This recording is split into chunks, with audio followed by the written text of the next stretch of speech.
I'm part of the 99.5% of people in the country who didn't manage to get into a top school. And I really wanted to crack this massive 2 crore, 5 crore, 10 crore, 20 crore deals. Yeah. I would go to a BD guy and I would say, bro, I want to intern with you. I have a full-time job where I have 7-8 hours of work.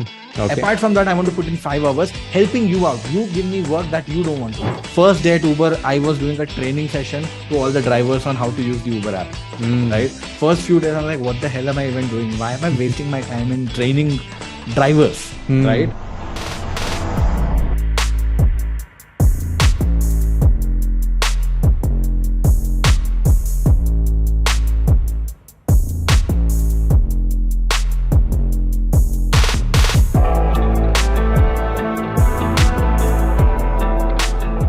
Hey guys, it's here. Welcome to yet another Master's Secrets. And here I truly have a master of his craft, Vaibhav Sisinty. He's the founder of Growth School. And Growth School partners with the top 1% of instructors to create like high impact cohort-based courses on personal development, professional growth and stuff, backed by Sequoia Capital, all ventures. So Vaibhav, amazing. I've seen your growth last 1 year. That's awesome. Besides that, all of you are watching. He's a growth hacker, master in LinkedIn. And what an amazing journey of going from his crazy head solutions to working in Uber, Klook, and now one of India's top influencers in the startup space, in the business space, and truly walking the talk in every sense. So, Vaibhav, looking forward to having a really awesome chat with you today, man. Yeah. Hey, brother. Thank you so much for having me. Very excited for this. Yes, looking forward. When you connect the dots backwards, you've been through a lot of experiences in your career journey. Like, what do you think are the elements from your background that have inspired you to do what you're doing right now? Yeah, I think a great question to start with. I think I truly believe in the fact that there are a lot of things that have happened in the past, which has led me to where I am today. Yeah. It could be instances and it could be also the background that I come from, right? Okay. So there are two angles to this. Angle one is more around why am I doing what I'm doing today in terms of why am I doing Growth School rather than something else? Exactly. Right? For that bit, the answer has been quite straightforward. I'm part of the 99.5% of people in the country who didn't manage to get into a top school, right? An IIT or a triple IT or an NIT or a BITS. There's some, top 5%, top 0.5% of schools in the country, right? When I say schools, engineering colleges or MBAs or whatever that is, I didn't go into that go through that background. And what I realized is the world that we live in is super impartial towards the 99.5% because they think the top 0.5% are the only people who can do it. While there is no mistake of people who are in the top 0.5%. I mean, total credit, right? They've worked very hard. They've been persistent and consistent. I'm not talking about the people who got in, but how the world looks at us. True. And when I fundamentally look at all of this, I've had a lot of problems with education all throughout, right? How it doesn't make sense to, spend so many years, study something that we'll never use. There could be an indirect correlation somewhere, but I've never seen it happening, right? How the teachers that you actually study in, if you're not from the top schools, are people who actually are people from the same college who probably, couldn't get a job and are now people who are teaching you as lecturers, right? How curriculum is outdated, how when you're around in a normal college, right? On an average college, the surroundings of people that you're in have such low, how do I put it, expectations of when you compare it to someone who actually wants to do something in life. Your surroundings also kind of matter a lot, right? That is also very, very different. And when I kind of fingered into all of this thing, that why is this happening like this? Why is it so different? Why people's aspirations are not as big as from the top colleges? While fundamentally, I don't see a lot of difference except from cracking a very good exam, right? And not everybody can crack an exam. So that led me to the fact that self-belief system, they couldn't get access to the great people or great mentors or great teachers who could tell them that you could do it as well. They were not around people who kept pushing their limits. They were around average people. So they I mean, even if you're above average, you come down to average, right? You're basically built based off who you are around, right? All these actually were things which actually made me realize that education is very outdated. I've been very vocal about it. So even though 3-4 years back, if you would ask, would you do something in education? I would have no idea. But I always had always wanted to start up, and I eventually realized that education is what excites me, right? I always talk about this fact that if you cannot do what you're doing right now for the next 20 years as a startup founder, even if you don't get paid for it, don't start. Right? That's what I keep going and saying out, because that's what I truly believed, right? And hence education and education, we keep saying this, right? Like we are trying to do education the way it should have been. So I kept complaining for years, saying that this is how education should be, this is how education should be, and nobody listened. So I said, okay, let me build that, right? Maybe we'll change one day at a time. So yeah. Amazing. Yeah, I'm totally with you on that. And that's the same mission that I'm also in. Like, I guess the past, like, even I'm a college dropout, don't have a degree, nothing, and coming from that, and I know what you're saying. Other members in my family, IIT, they've been through the BE, MS, the US journey, and then you're comparing, okay, who's this guy? He's not doing much in his life. But I guess what you're saying is true, because the world, the way that we are living and the way the world is changing so fast, the lag time in education is like really slow. Like by the time something gets approved, gets into the curriculum, to bring it more relevant, not going to happen. And that's why we need this top 1% coming and teaching. And it definitely is getting better these days. Now that I speak with a lot of students and a lot of people, it definitely is getting better, but it's still not there, man. Like not there yet. Absolutely. So you started off with this whole growth hacking concept. I know many people watching this, they may have heard the word, but what is growth hacking? So I didn't start growth hacking. I mean, how do I put it? I didn't coin the word growth hacking. Seen Ellis did. Seen is a good friend as well right now. So I can't take the credit off him. But growth hacking is a concept that really intrigued me, right? Because to be very frank, most of the Indians are growth hackers. Let me tell you what growth hacking is on a definition level, and also what I truly practical believe. level. Yeah. Growth hacking is nothing but a process where a growth hacker is working towards only one thing, which is his true North Star goal.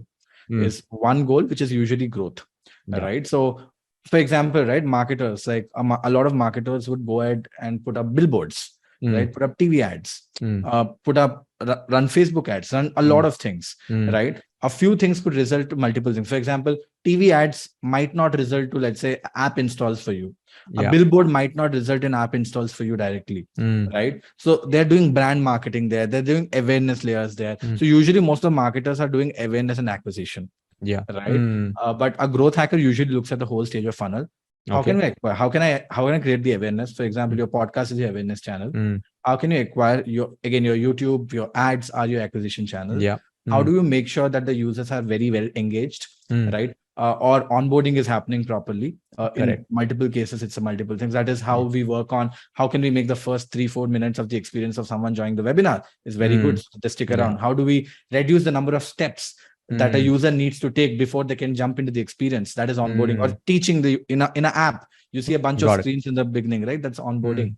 Right. Eventually, how can you get user to use your product more? Eventually, how can you get user to pay for your product? How can you make sure the users are being retained and also eventually referring others? Right. That's the whole stage of A3 R3 funnel. A growth hacker usually handles the whole growth. Growth is not just acquiring people. Growth is the whole cycle, the whole cycle. Yeah, and that's what a growth hacker does. But again, right, and with growth hacking, there's this angle that kind of comes into the picture, saying how can you do it most frugal way? Right, without spending a lot of time, a lot of money, not a lot of time, a lot of money. If you don't have a lot of resources, that is one kind of growth hacking. But growth hacking is not confined to only small startups, big companies. It's a process of experimentation, bro. Like, we keep running experiments and see what sticks, right? Throwing spaghetti on the wall and seeing what is sticking, and you scaling up on things that is sticking. So ideally, I would say you will be a growth hacker, right? At heart. Though you might not call yourself one, but at heart you will be, because you're experimenting continuously. And I know this for a fact. We keep jamming about this. Yes. So you are a true growth hacker at heart. And I feel Indians by default are growth hackers at heart because we're very jugadu. We are always about how can we get the work done. And getting that work done is usually the North Star goal, right? Like, and we make sure things happen to get there. So every Indian at heart is a growth hacker is what I keep saying this. But yeah, that's definition of growth hacking. Nailed it. Love it. And when you were working with Uber and you were doing all of this stuff at that time, like you were analyzing, patterns and all the data and like giving them cues on what they can do to improve the efficiency. So what was that journey like working in Uber? Oh, it was phenomenal. I give a lot of credit for whatever I do today in my life to Uber. Give credit where it's due, right? I spent about 4.5 years at Uber. The best part about Uber was it gave me a playground to play. I'll tell you what I mean by that. Yeah. Uber was one of those companies. Actually, when I was joining Uber, I thought I won't even stick to it for 6 months because I had a company running back then. I had an office and stuff. Okay. I got bored of it and I joined Uber. That is a story for another day on how I got in. Right, when I joined Uber, right, so initially I joined as a launch coordinator to help Uber launch in markets. Okay. Right? And this was quite interesting because we would initial days we would literally go out to like nearby, like railway stations, airports, and talk to drivers to onboard them at Uber. That is, Wow. and first day at Uber, I was doing a training session to all the drivers on how to use the Uber app. Right, first few days I'm like, what the hell am I even doing? Why am I wasting my time in training drivers? Right, that's crazy. And why am I going around and scouting for drivers? And I'm being paid very well for this. I'm like, it makes no sense. But it made sense eventually because Uber really wanted you to understand the business in and out. Yes. Right. And that was a massive learning for me. Like, do things that don't scale initially. There's a famous Graham Paul quote, right? So started from there. From there, in 6-7 months, Uber allowed me to do what I wanted to do. Right. So I kept jumping from one thing to other. I eventually became a marketing manager. I did marketing. I did growth. I did product. I did sales. I did strategy and planning. I did literally everything I could want. Business development. I did literally everything I could potentially wanted to do. Uber kept saying that you do your job properly. Apart from that, you do whatever you want to do within Uber. We are okay with it. Excellent. And I worked with some great people as well. I've had some very good experience with all the people who have managed me. So that also taught me some great managerial skills on how I can manage people, how to set culture right for a company. Right. For example, we were talking about the 1-year anniversary. No one in their sane mind would do something like that for an early stage startup. But I knew it was important. Yeah. Right. I cut down at places where I knew it was a waste. I invest in places where I knew it is very important too. Right. Uber taught me what not to do and also taught me what to do. Got it. It shaped me as a person. And this is exactly why I keep saying a lot of people, even if you ideally want to start up and you have no idea what you want to do, go work for a very interesting startup for 3-4 years. It will change your life. And it did for me. Yeah. Amazing. So you were blessed to be put in different situations. Like, though you had your core role, you were just I'll tell you something. It is when you don't ask, the answer is always no. Right? Yeah. Most of the people didn't ask. I wanted. So I tell you how I would navigate into roles, and people would laugh at this when I used to do it back in the day. Right?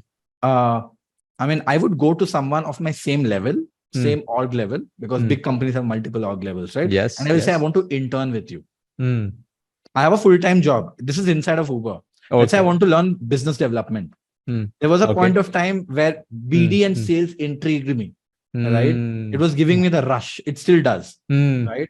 And I really wanted to crack this massive 2 crore, 5 crore, 10 crore, 20 crore deals, right? And I really want to do it, but I didn't have the background of a business development guy. So I would go to a BD guy and I would say, bro, I want to intern with you. I have a full-time job where I have 7-8 hours of work. Apart from that, I want to put in 5 hours helping you out. You give me work that you don't want to do. Wow.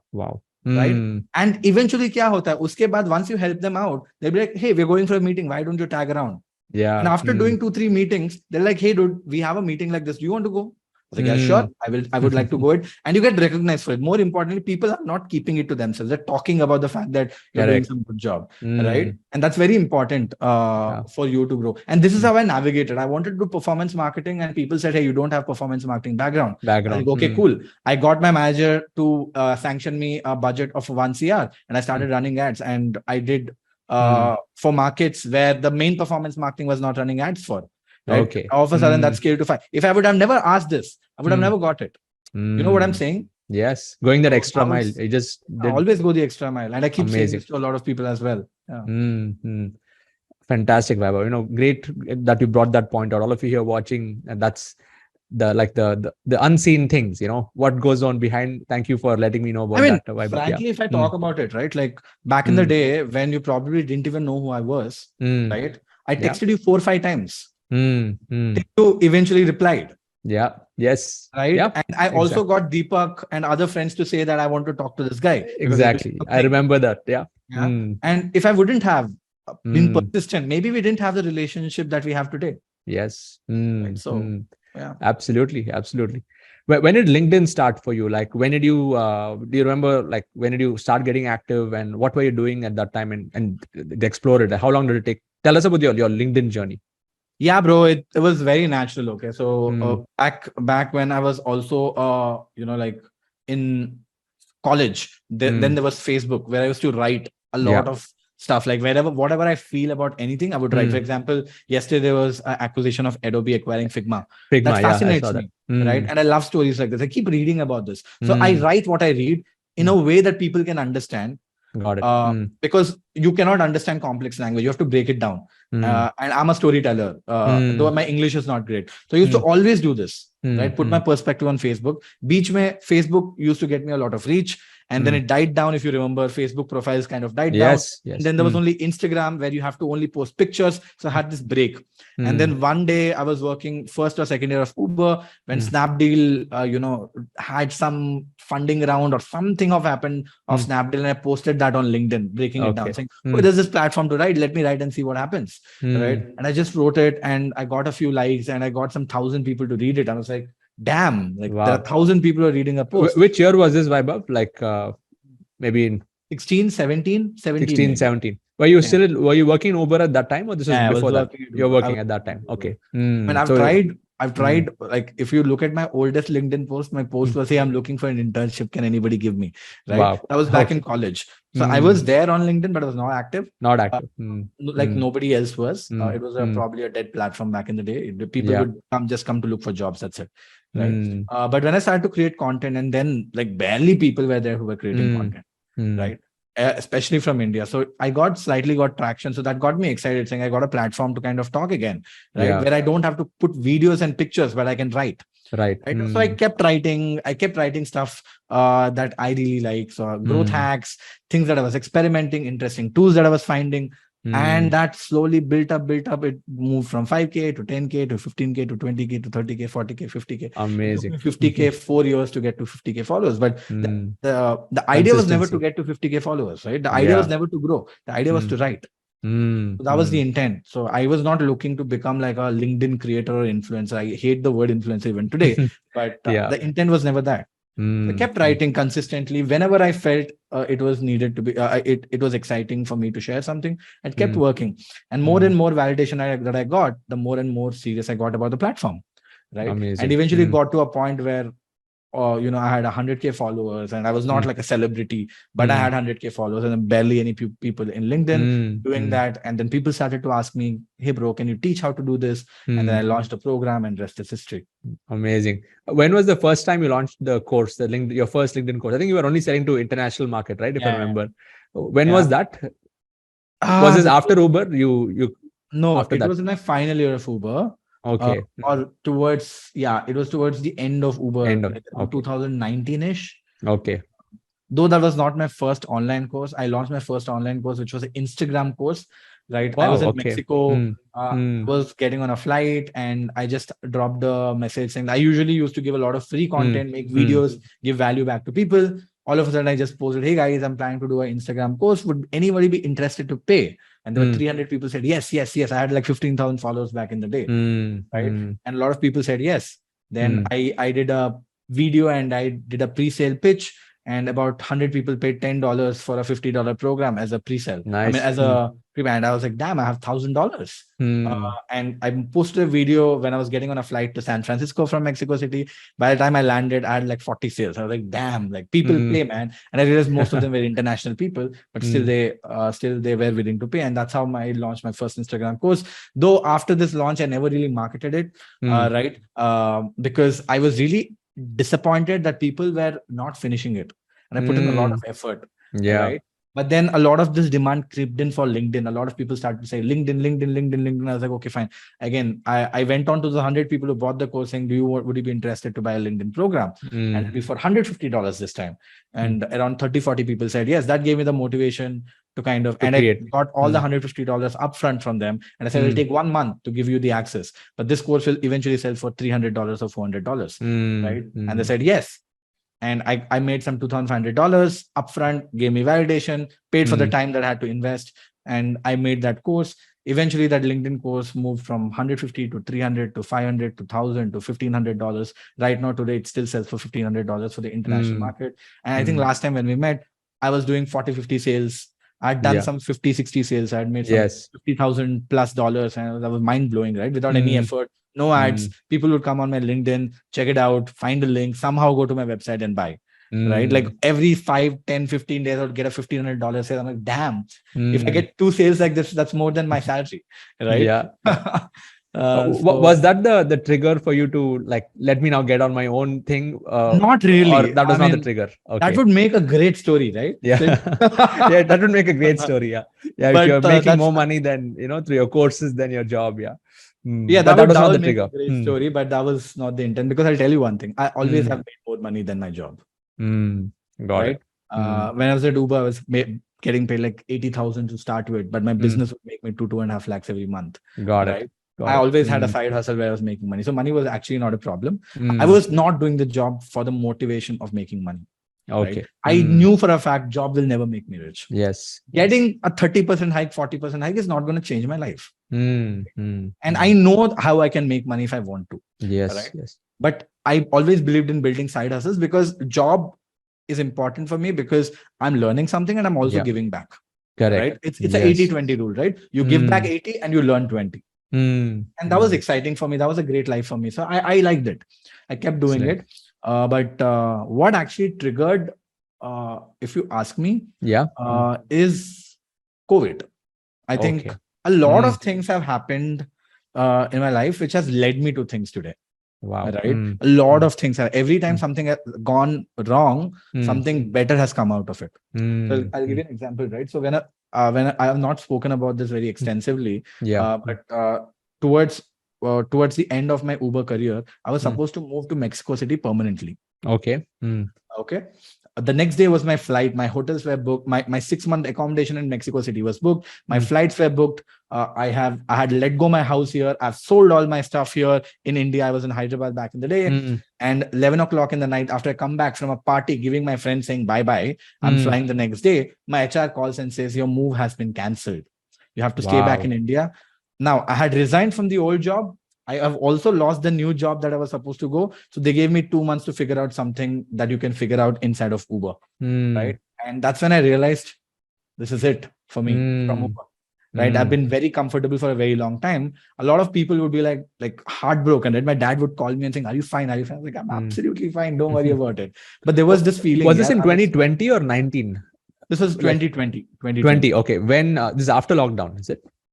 Before, no, just before. So they would have seen the signals coming, that they would have probably, that's why they stopped him. No signals there. There were no 2019. signals. This was 1 year before that. Okay, got it. Pandemic. Okay. I mean, I'm not very clear about the timeline. But I got it. I mean, so that was like a moment where you had to take control. Otherwise, now it was. I mean, there was also this question back in my mind, right? I've spent 4.5 years. There is good respect that I've got from the community for what I do. Yeah. But am I actually capable? Or am I just being lucky because I'm around a great company doing really well and around great people? So I'm also feeling nice about it. So there was this validation and I didn't like it. I didn't like the fact that am I capable of doing anything outside of Uber? I was screw it. Let's go out and figure that out. Right. And then I went out for 2 months. Hunting for roles. Uber also gave me a bunch of roles. Not that I was jobless, because in 2 months I was able to crack a couple of internal roles. I could move to SF. I could move to Singapore, for a different brand. I had like 3-4 roles, but then I really wanted to go into a role which will challenge me. Right. Because if I go into Uber-ish role, like a Uber Eats, any food delivery startup, any marketplace, any Amazon, I already know what to do there. Right? I wanted to challenge myself. So I went and joined a startup which was struggling in India, which was Klook. It was a travel tech company, Hong Kong based, right? It was stuck at $5 million of revenue for like 2 years. We were not able to grow. I said, okay, this seems like an interesting challenge. Let me take this up. So I took a much lower salary, moved to a city that I never wanted to move, which was Bombay, right? And took up the role. And 1 year I spent there, we were able to scale Klook to a $25 million revenue in 1 year. So we were able to 5x the revenue because now I got the validation, boss. अभी तो आता है, कुछ तो पता है, उसीलिए कुछ कर पा रहे हैं. That validation, self-validation was important for me and I got it then. And then pandemic happened. There was no intent for me to leave Klook because I really wanted to grow it to $100 million, $200 million in India because I saw that. And it's exciting. It's a challenge that you work towards. Right? It was super exciting. But pandemic happened. When pandemic happened, Klook said, hey, we're shutting down the India office. They waited for some time. They're shutting down the India office. You have to lay off the team. There are two options that you got. Either you also leave or two, you can move to Singapore. I said, screw it. If I'm letting my team go, who has become my family, I'm leaving as well. So I left. And then I thought I'll give myself 2 years. This is when I said, I didn't know what I was doing even then. I said, I'll give myself 2 years to figure something out. If nothing happens, I'll come back and join a job. Right? And अभी तो इतना validation मिल गया था कि यार job तो मिल ही जाएगा मुझे. उसका load नहीं है. Yes, right? yes. So that is when I came out and the LinkedIn workshop kind of started and that eventually to growth school. Amazing. Yeah, beautiful. See, I'm looking at all the dots connect right now. So I want to like shift gears into personal branding. Looks like, you know, you've really been, driving things right through your journey with the personal brand, expressing your thoughts, putting yourself out there. So what's your take overall on like personal branding if somebody's starting right now, like do's and don'ts? Because now people look at you, they look at, other guys are having like large influence and they start to do similar things. So like what advice would you give for people, especially like in my community who are going to be starting off, who have zero presence online, or they have some presence, but they're not really building their brand. So what do you think are the do's and don'ts you would like to share on personal branding? I think one thing that I would say, and I keep saying this to a lot of people, is don't do something that you're not passionate about for the sake of likes, follows, and views, because it's not sustainable, right? Even today, I have a cumulative 600,000, 700,000 followers across, right? LinkedIn, Instagram, Twitter together, right? Even today, I don't have a media calendar because I'm not a creator. I'm not an influencer. Right? I only post if there is something.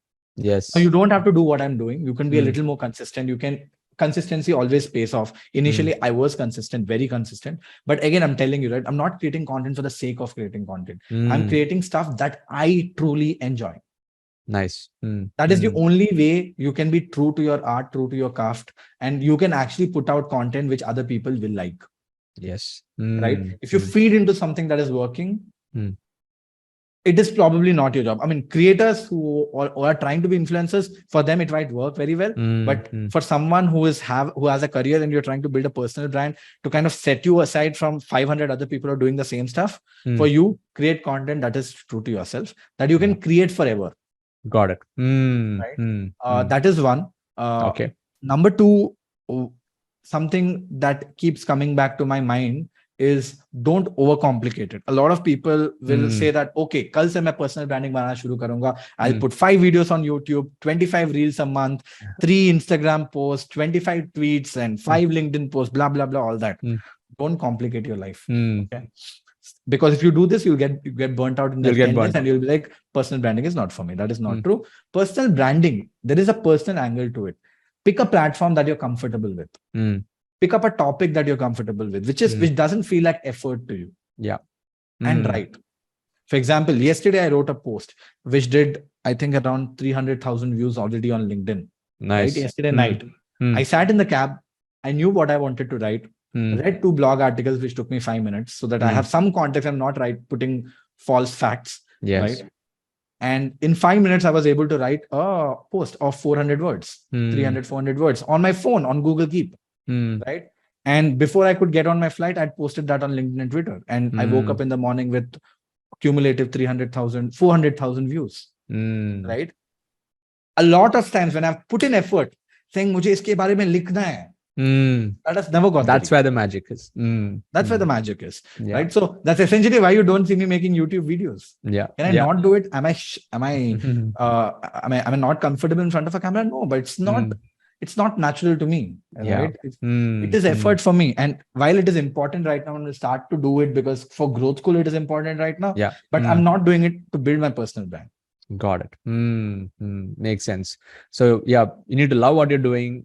Keep it less complex. I mean, simplify the whole thing. Choose one platform, one topic, and put in the effort. You can always redistribute. You can always redistribute and be smart about it. Yes. Right. Yes. But don't complicate it in the beginning. You'll figure it out. धीरे-धीरे समझ में आ जाएगा आपको क्या करना है.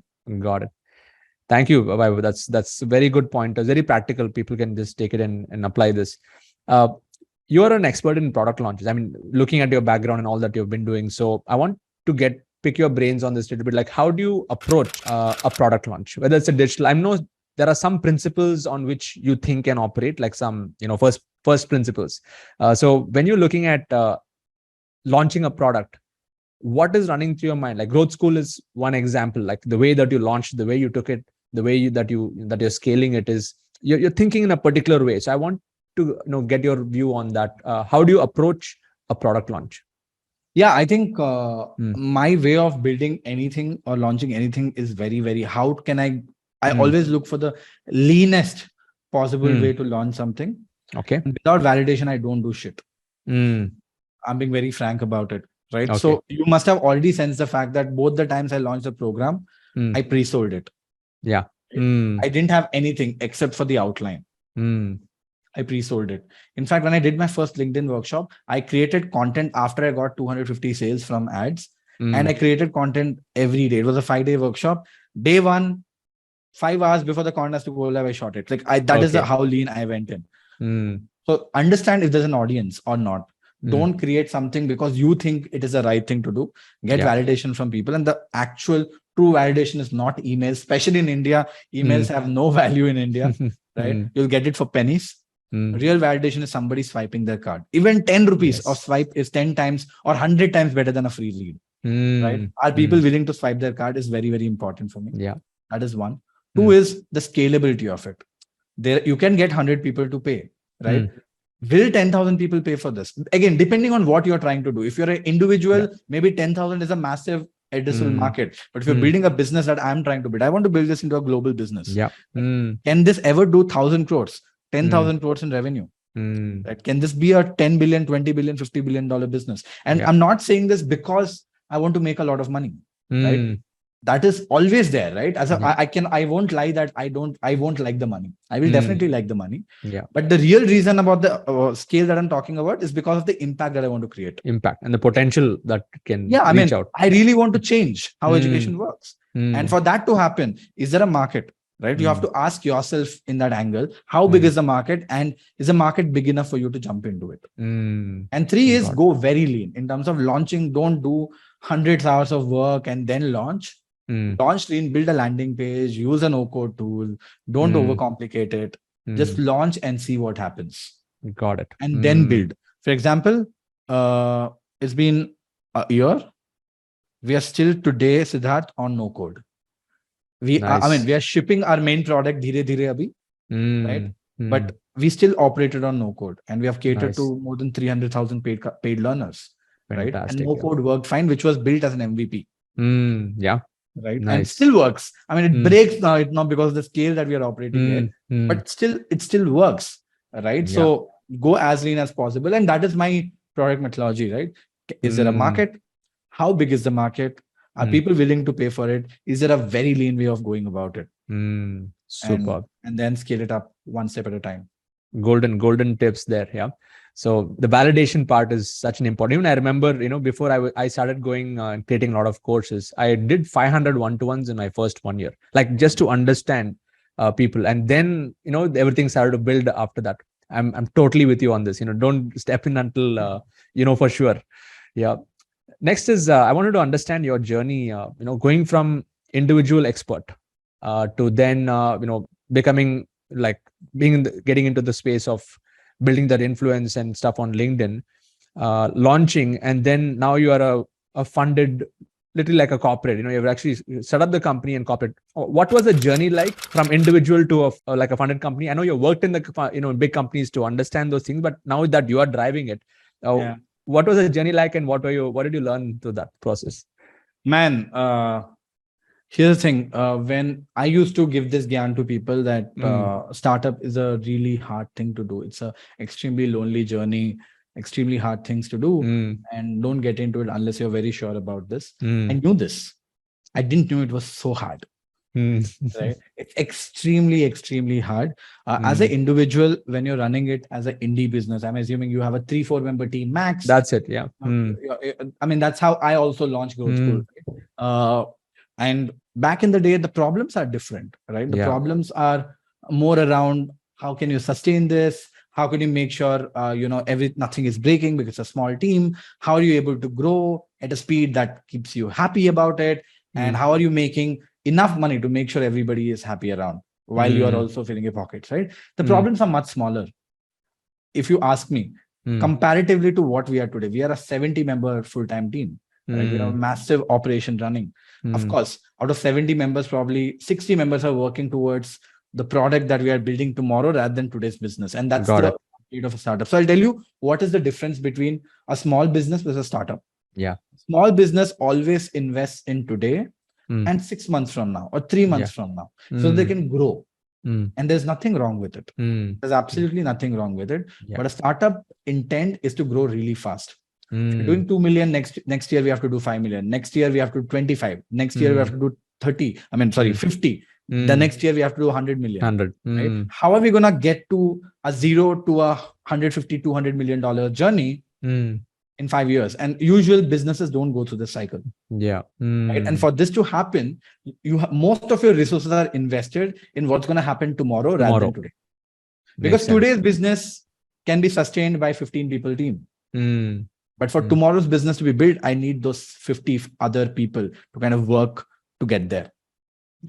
Awesome. And that is fundamentally has what changed. And that comes with its own problems and with its own pressure. And when you have taken investor money, there's this artificial layer of pressure saying that grow. And because, especially with me, where I always have wanted to be an outlier, right? Normal is not okay for me. My set of goals are also like, how can I be the best of the funded companies? Yeah. Right. How can I be the best in the race? How can I win the game better than anybody else? How can I do things differently? So that just adds a lot of pressure on top of it as well. And like I said, a big team, a big goal, a lot of money lying in your bank, and a lot of investors, 80 plus angel investors have trusted with their own money. People like you have invested by putting in their own money. Big funds have invested in you. So there's this pressure and the whole world thinks that you're going to kill it. Right. But nobody knows what's happening inside. Right? It's very glory from outside. It's just scary, extremely lonely, and very, very hard. Right. Wow. I will remind something that I said sometime back. Don't do this. Don't do a startup, especially a funded one with a big team. I mean, 5-member, 6-member team, it's fine, right? Like you can do one. If it doesn't work out, you can make sure that the other 4 people in your team are getting placed somewhere else. Yeah. Because they will be very good and they will get placed. And if you are someone like that and you want to let go your team, please contact me. I would love to get them on board, right? For all your listeners, this is what I'm trying to say. But in a bigger scheme of things are very different. Yeah. Right. And it gets super scary. And even you, like from an operational perspective, now you have 70 employees. So any transformations you have seen in yourself, like where probably previously you would be able to do things in a way, but now you have to, there's some protocols and stuff like that. Have you seen any? Yeah. So I think the kind of team that I always intend to build, the reason why I didn't continue it to be Sisinty.com to a growth school, again, I've not spoken about this is because I didn't want the business to revolve around me. I wanted the business to go beyond of me. Can the business sustain without me? If your business needs you all the time, then you actually are a slave of your business, not the other way around. You're not an entrepreneur, right? You are in a fancy job. And that is very, very important for me. And when you're building a big team, a bigger team will make more mistakes. How can you embrace them? How can you make sure you're supporting them? How can you make sure you're building org within your team, Yes. which can run the show without you being around Makes and sense. can grow with the same targets. So that is where my mindset have changed. So right now, I don't hold any responsibilities. Got it. Right? I don't have a OKR saying that this is what I have to do. I mean, obviously, investors will have a growth OKR with me. Yes. It's a different one. But within the team, I'm not handling performance. I'm not handling product. I'm not handling growth. I'm not handling anything. I'm a problem solver. So I'm just being available. So when I go to the office these days, I don't even carry my bag anymore. There is a laptop that I've left in the office now. Okay. Because back at home, I have the setup. So that's not a problem. Right? Trust me when I say this, Sid, I don't even open my laptop even for an hour in more than 9 to 10 hours that I spend in the office. Wow. I'm in rooms to rooms, meetings to meetings, meeting people, talking to people, trying to understand what's happening, gelling with them, solving problems for them. I mean, having those conversations on how can we get to where we want to, and that's about it. Nice. All my personal works happens in the home. Right. When I'm at office, my time is dedicated to my team. And that's exactly why I said, when you said this podcast, I said before 12 or after 9. Yeah. Yes. Right. Any day you tell me, I'll be available, but not in these hours, because that is my team time. Team hours. They deserve all my time there. Amazing. So that is my way of leadership. A lot of people would do a lot of different things, but this is my way of building. Just love it. Yeah. I mean, so definitely I can see that previously you would have been sitting in front of the system for hours together, but now it's more with the people, because that's where you have to enable. You have to enable people. True. Fantastic. So where do you see the edtech game going? Like now, I think COVID was more like the catalyst for everything going online, and now people are seeing the reality of things when things are getting back to normal. So what's your vision for in the edtech space, like 3 years, 5 years from now? What trends you see? There are two things, right? The regular edtech that's happening versus what we are doing. I would like to say we are doing something very, very, very different, which was never done before. So, I mean, Sid, you will obviously understand what I'm talking about, but there is something called as an inflection point for every business, right? It goes like this, and then you have a hit an inflection point, like just skyrockets, right? Obviously, COVID gave a steroid boost to every edtech out there. I mean, I'm not going to talk about K-12 and all that, like, Byju's, White Hat Junior, Vedantu, all those companies cater to kids. So they got impacted quite a lot because kids went back to college, went back to school and stuff. But in the market that I cater to, I'm catering to people like us, like you and me. Where will Sid go and learn? Where will I go and learn? Right? I don't have the time to go to an offline institute. So online is my way to go. Right. So how do I go about it? Right. So that is what we are building. So in our market, I have not seen, obviously, right. So I would say there were two kinds of people during COVID. One who really wanted to learn, and they would have learned irrespective if there was COVID or not COVID. And there were the other people who were just bored and said, okay, let me use this time. There is this 30, 40%, 50% people, let me say it, who were there then. That fizzled out. Right now, we're in the real market. So Growth School has been lucky to kind of ride the wave and got us the traction, got us the numbers that we wanted. Nice. But we also, towards the end of COVID, realized that this is not real. This is artificial. So we started to build for a business that was catering to the real time rather than a steroid time. Got it. So our business has not been affected. In fact, we're growing pretty steadily, pretty well. With very healthy margins, and we though we are a funded company, my mindset is always bootstrapped. Right. So we are working like that, and I think the inflection point for a concept like this has still not arrived, because people still want, if they want to learn, they're like, "Mujhe certificate milega, mujhe degree milega, kaun sa college ka degree milega." People still buy degrees. People still believe in those old things. There's a small set of audience who don't believe when they're coming to Growth School today, but the change of mindset is happening. And that is great for us, because as the mindset happens, we will become the go-to place. So these days, I've started to do offline meetups. Okay. Nice. Wherever I go to a different city, I was in Kolkata, I was in Hyderabad, I was in Delhi. I was in a couple of conferences, one of your story, India Affiliate Summit. In the last 1 week, I was in Delhi, like I told you. Okay. Right. Every place I go to, we are a very small company, right? Kitna hum 1 saal purane hain, bahut chote hain if you think about a consumer brand in the country. Right? Every place I go to, people flock to say thank you. Wow. Right? At this stage, every time I go on a stage, I ask this question saying, how many of you have taken a program at Growth School? there's a good set of hands that goes up. Wow. In a That's the random impact. audience. In a random audience, right? And I see a lot of hands not going up, and that's the market. Yeah, So there's that's the market. insane growth potential. So we have not even tapped into the audiences who don't believe in, things like degrees and all. So the market is insane. The growth potential is insane, right? We just have to do things right for our learners, and Yes, the stories will speak for themselves. Thousands of people have got jobs. Thousands of people have got their lives changed. Like there was a lady in one of the meetups who came crying to me, saying that I was stuck at a 20K rupee job for 5 years. I'm a housewife. I was a housewife, and right now I make a lakh in 1 year because of 3 programs that I took. There was one more lady, Ramya, who was pregnant, who came to just meet me in one of the meetups with her mother-in-law, again saying that from nowhere in 1 year I make 50 lakhs per annum because of growth school. Not because of me, because of growth school, because of multiple programs we have taken. And this is what I mean by education the way it should have been, right? Why spend 4 years learning something where you can learn exactly what you want to do in 3 months? Yes, absolutely. So, yeah. Amazing, Vaibhav. Amazing. I mean, these are the stories, like even when I look in my community, like these keeps you stories, going. Yeah, that's what keeps us waking up like every day to do something more for the community. And I love the way that you've really built this as a community brand, right? It's not just come and learn and go, but the way you've activated people to work. Tell us about that part. Like, what else do you do to build the student community as such? Yeah, I usually ask people to do stuff that they ideally should do, right? Okay. In terms of the fact that, when you're doing an assignment, show the world what you're doing. Show them the proof of work. Post it on social media. Get your friends to see what you're doing.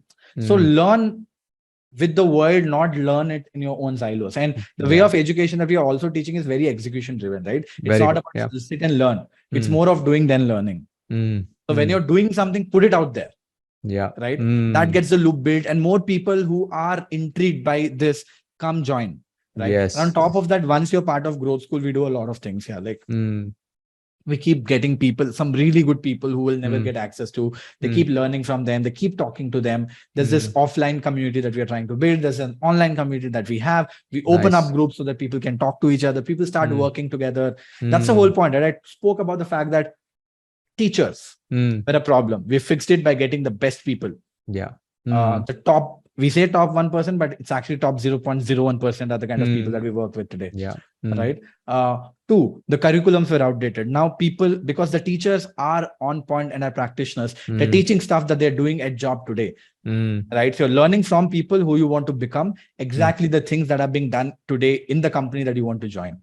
How more relevant can it get? And number 3, all of a sudden you're surrounded by people who are like you and not like other people who are trying to drag you down. So you've got the community as well. It's about how much you can leverage off it. And I think we're just getting started. We'll only get better with more data. With the product that we are building, we are trying to enable more people to meet each other. Right. That's exactly why I've started offline meetups. We start offline meetup and we leave the people, create a WhatsApp group, Telegram group, and leave it so that people can keep talking to each other. So you enable people, man. A lot of beautiful things. That's where the magic is.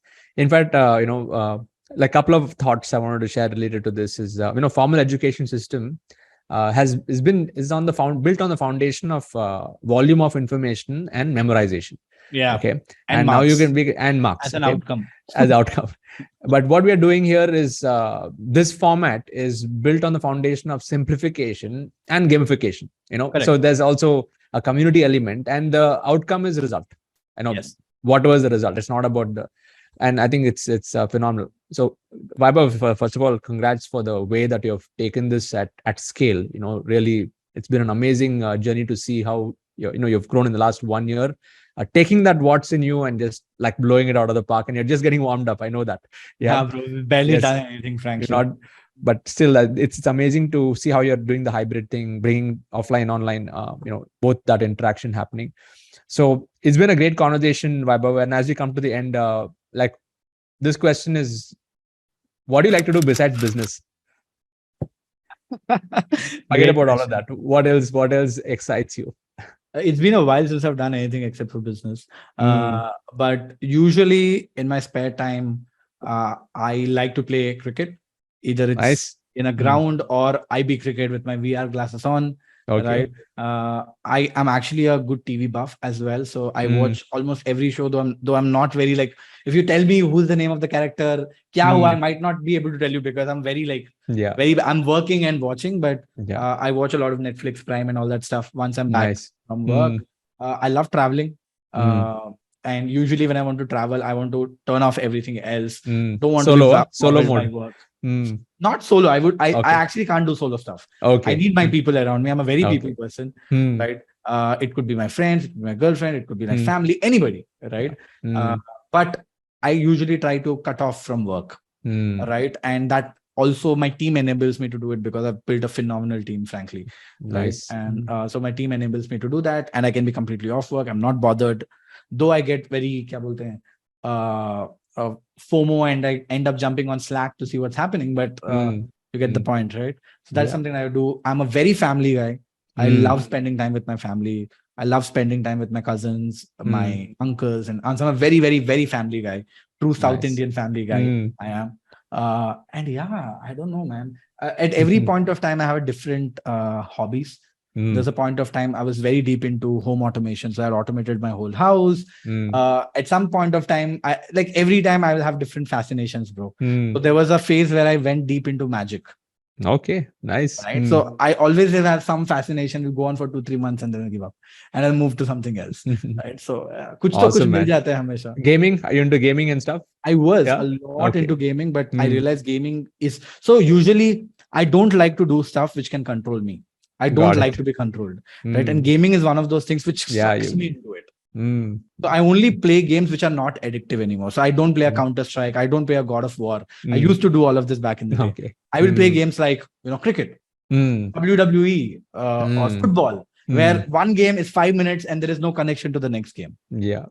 I can play for however long I want. And there has to be some level of concentration that is tweaked, some level of focus that it needs. I mean, every game actually does need. Yeah. But, games. So I play a lot of cricket. I used to play a lot of FIFA on Xbox. But these days I love playing it with my friends, and there are not many friends in Bangalore who play FIFA. I used to do a lot of that back in college and back in Hyderabad. But yeah, I mean, I do used to play games, but not mobile games and all. Awesome. I love this conversation. Thank you for bringing the entire journey of yours in such a way. Like, just this conversation, I've learned so much about you and how the dots are connecting and the big vision that you have, and how you're like manifesting it with a very powerful intention. Manifesting. Yeah. Yes. That's happening.